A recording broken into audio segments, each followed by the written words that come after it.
Hier, dans l'after, Daniel Riolo a donc évoqué le positionnement de Mbappé à Paris qui ne plairait pas aux joueurs. Daniel dit, contrairement à ce qu'on pense, Mbappé n'aime pas cette position de jouer en position d'avant-centre. Sauf que comme il est dans la dernière année au PSG, eh bien, il ne va pas se plaindre.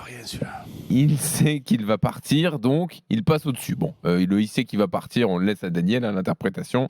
On n'a pas encore ces infos pour être sûr à 100%. Mais juste restons sur la question du positionnement. Alors, ça arrivait dans un grand raisonnement où il chargeait surtout Luis Enrique, qui ne s'expliquait jamais précisément sur ses choix de jeu. Et notamment le fait de privilégier Mbappé dans l'axe que des spécialistes du poste d'avant-centre comme Gonzalo Ramos ou comme Kolo Muani. Alors, Jérôme, tu veux te chauffer contre Daniel. Est-ce que le positionnement de Mbappé est un vrai problème? Vous pouvez nous appeler au 32-16 pour débattre. Bien sûr que non, c'est pas un problème le positionnement de Kylian Mbappé. Moi, je comprends pas en fait ce débat-là dans cette équipe du PSG là. Attention, hein, je parle pas d'une équipe qui a ses automatismes, un peu comme une équipe de France où il est sur le côté gauche et qu'on comprendrait pas que d'un seul coup Didier Deschamps le mette en attaquant de pointe et change son dispositif, sachant que ça marche bien comme ça. À ce que je sache, le PSG, au début, a essayé, du moins Luis Enrique a essayé de mettre une équipe en place avec Kolo Muani, avec Gonzalo Ramos, avec Kylian Mbappé qui fonctionnait en deuxième attaquant mais qui se replaçait sur le côté gauche. C'était ça au début. Les gens ont peut-être oublié. Mais le problème, c'est qu'on est les premiers à le dire. Kolo Muani, ça n'a pas fonctionné. 100 millions d'euros. Gonzalo Ramos, ça n'a pas fonctionné. Du moins, c'est pas que ça n'a pas fonctionné, c'est que ça ne plaît pas à Luis Enrique. Très clairement, il ne l'a pas dit, mais moi je vous le dis. Gonzalo Ramos, on le voit aujourd'hui à travers ses choix où il le fait jouer quelques minutes seulement sur les matchs ou par moment, pas du tout même, il reste assis sur le banc.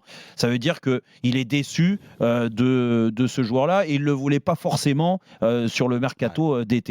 Donc ça, c'est la première chose.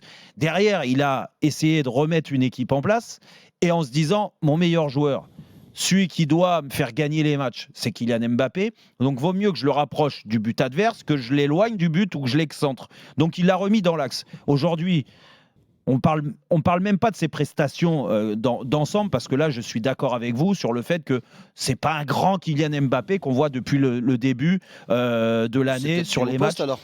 Non. Sur les matchs, parce qu'à gauche, je viens de te le dire, il faisait la même chose, Steve.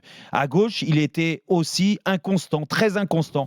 Le problème, c'est qu'à gauche, il marquait moins de buts que dans l'axe. Donc quand il l'a réaxé, il l'a mis dans l'axe. Aujourd'hui, il est à 19 buts sur 18 matchs de championnat. Ouais. 19 buts sur 18 matchs de championnat. Alors oui, certains vont dire, oui, mais c'est le PSG, il joue contre des tocards, donc c'est normal, contre des défenses très laxistes plutôt, et automatiquement, c'est facile de marquer des buts. Non, c'est toujours été difficile de marquer des buts dans le championnat de France, et même quand tu t'appelles le Paris Saint-Germain, et même quand tu t'appelles Kylian Mbappé. Sauf que lui, il bat tous les records.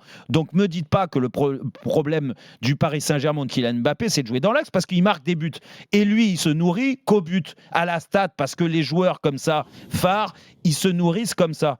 Bon. Écoute, alors après qu'on me dise, il est déçu, il n'est pas déçu, il est ceci, non, il accepte de jouer là, et en plus de ça, c'est un peu dégueulasse de dire Luis Enrique, il l'oblige à jouer là et il n'a pas envie de jouer là, parce que regardez, il fait la gueule. Le match contre Brest où il est pas bon, il fait la tronche, il s'en prend à l'arbitre, il s'en prend aux adversaires et il triche et il tombe et il cherche des fautes qu'il n'y a pas et tout. Mais non, en fait, il n'a pas la bonne attitude parce qu'il est pas bon. Parce qu'il y a des matchs, et je vous l'ai dit depuis le début de l'année, des fois, il est pas bon. Et quand il marque pas de but, eh ben oui, on retient juste une copie très pauvre de sa part. Mais c'est pas dû au positionnement, encore une fois, parce que Kylian Mbappé, je finis là-dessus, Kylian Mbappé, il peut jouer dans l'axe, il peut jouer à droite, il peut jouer à gauche. Dire s'il est bien dans sa tête, s'il est bien dans ses jambes, mais il va faire des différences partout. Et il aura cet épanouissement. Mais le plus important, encore une fois, je vous dis, et ça, c'est dans le raisonnement de Luis Enrique, et je le comprends assez, c'est qu'il veut le rapprocher du but adverse pour qu'il marque plus de buts. Et aujourd'hui, c'est ce qu'il est en train de faire, parce que quand tu prends les stats à mi-saison, comme c'est le cas aujourd'hui, il est bien en avance par rapport aux autres saisons. Et les autres saisons, il en a mis beaucoup, des buts. Donc, alors, Duguay, est-ce que tu es d'accord avec Jérôme? Est-ce que le positionnement, c'est pas un problème? Non, mais Jérôme fait une fixation là-dessus. Je ne comprends pas pourquoi il est aussi catégorique. Voilà, je ne comprends même pas ses arguments. C'est-à-dire qu'il ne donne aucune chance au doute. C'est-à-dire qu'il est persuadé que le poste de Kylian Mbappé, c'est avant-centre. Non, mais où il a vu ça? Où est-ce qu'il a vu ça? À quel moment tu peux être autant persuadé de ça? Sachant que ça marche aussi bien en équipe de France. En équipe de France, il joue pas avant-centre. Non, Il joue je viens côté de te le gauche. dire. Ouais. Il joue avec un appui. Donc pourquoi tu es si définitif et aussi ferme sur tes arguments? Moi, je pense sincèrement que Mbappé est aussi très performant côté gauche et même plus performant côté gauche qu'au poste d'avant-centre. Voilà, et je vois pas en quoi je dis une énorme ânnerie en disant ça. Donc non mais attention, je t'ai pas dit que tu disais une ânnerie quand tu dis ça. parce que tu affirmes de manière certaine Ben, que le poste d'avant-centre est fait pour lui. Mais personne ne l'a pensé. Dugas, En plus, je vais te dire un truc, Jérôme. Certaine que il est pas mécontent de jouer avant-centre. Personne n'a pensé. C'est juste là-dessus. Personne n'a pensé une seule seconde que le poste d'Mbappé était avant-centre. Autrement, ils n'auraient pas acheté 2 avant-centres pour 150 millions d'euros. Mais on est d'accord. Mais voilà. En quoi mais ta réponse, tu l'as. Mais ta réponse, tu l'as alors. Mais quand tu me dis, il serait plus performant côté gauche. Rappelle-moi quand même, et tu te rappelles le début de saison du PSG où il jouait en effet côté gauche, il était aussi très moyen. Ouais, de toute façon, cette équipe, elle est moyenne, cette équipe, depuis le début.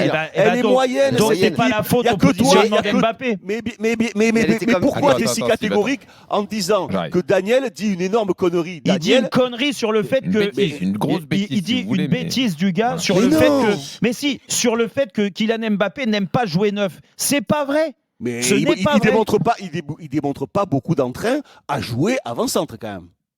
Oui, mais quand il était côté gauche, quand il est pas bon, du gars, tu le sais très bien, et tu le vois dans les attitudes, il n'a pas la bonne attitude, il défendait pas assez côté gauche, c'est pas, j'ai pas besoin de te le dire, tu le vois, et tu étais le premier à le dire, il fait pas assez d'efforts, il doit faire des efforts pour le partenaire. Le fait d'être dans l'axe, et tu le sais très bien parce que tu as joué dans ces positions-là, quand tu es dans l'axe, on te demande moins d'efforts pour récupérer le ballon que sur le côté. Non, mais si, tu es d'accord.